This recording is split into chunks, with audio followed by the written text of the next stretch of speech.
नगरीय निकाय और पंचायत चुनाव की तारीखों का भी ऐलान नहीं हुआ है, जिसके पहले अरुण साव ने एक बात स्पष्ट कर दी है कि इस बार का जो चुनाव है ईवीएम से ना होकर बैलेट पेपर से होगा, जिसे लेकर अरुण साव ने मीडिया से चर्चा भी की है। आपको बता दें कि अरुण साव ने यह स्पष्ट किया है कि जो बोर्ड एग्ज़ाम है इसके पहले चुनाव को संपन्न करा दिया जाएगा।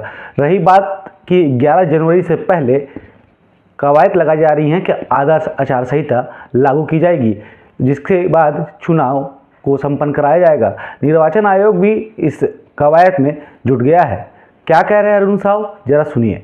बैलेट पेपर से चुनाव कराने का निर्णय किया है, बैलेट पेपर से चुनाव होगा, इसकी तैयारी चुनाव आयोग कर रही है। पंचायत और नगरीय निकाय चुनावों को लेकर हमारी सरकार ने लगातार बहुत पहले से तैयारियां प्रारंभ की थी। जैसे आप सबको पता है कि बहुत सारी चीजें इस बार नई हुई है। माननीय सर्वोच्च न्यायालय के निर्देश के पालन में आरक्षण की सारी पद्धति चेंज हुई है। आयोग बनाया, आयोग की रिपोर्ट आई और उस आधार पर आरक्षण होना है। उसी तरह से निकायों में अध्यक्ष और महापौर के चुनाव प्रत्यक्ष प्रणाली से करने का निर्णय हुआ है। और इस बीच नई निकायें बनी हैं, नए नगर पंचायत और नगर पंचायतों को नगर पालिका में अपग्रेड किया है। इन सबके तैयारियों में थोड़ा समय की आवश्यकता थी और इसलिए आरक्षण की प्रक्रिया अब नगरीय निकायों के अध्यक्ष और महापौर के लिए 7 तारीख निर्धारित की है। पर सरकार जल्द से जल्द चुनाव कराने के लिए प्रतिबद्ध है। जैसे ही आरक्षण की प्रक्रिया समाप्त होगी, उसकी सूचना चुनाव आयोग को भेजी जाएगी और चुनाव आयोग जो है उसके तुरंत बाद चुनाव के कार्यक्रम घोषित करेगी। सरकार पूरी तरह से प्रतिबद्ध है जल्द से जल्द चुनाव कराने के लिए,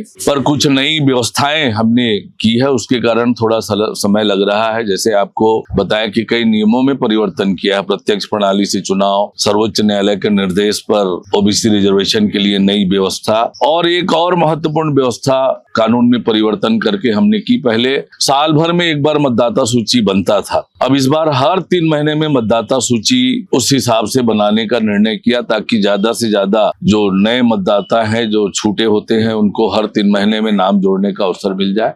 इन सबके कारण थोड़ा समय लगा है, पर सरकार जल्द से जल्द चुनाव कराने की तैयारी में है और इस हिसाब से तेज गति से हम चुनाव की प्रक्रिया में आगे बढ़ रहे हैं। हमारी सरकार की नीयत पूरी तरह से स्पष्ट है, जल्द से जल्द नगरीय निकाय और पंचायत के चुनाव कराना चाह रहे हैं।